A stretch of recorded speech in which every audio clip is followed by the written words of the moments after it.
after the Pahalgam attack, in this water treaty has been suspended, and right now I'm here at Bandipura area, and this is the Valar Lake right behind me, which comes under the Indus water treaty, because this is a Jhelum river and has its river basin here, and it connects to the Jhelum's tributaries are connected here.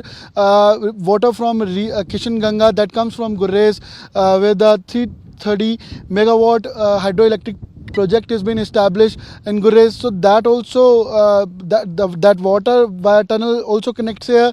Water from Madhumati Nala also connects here, and other tributaries which are from Jhelum are also been connected into Jhelum or here in the Jhelum's basin. And this is a Valar Lake which then goes via Jhelum river to the Pakistan by Nindali, Sopur, Baramulla, and Uri.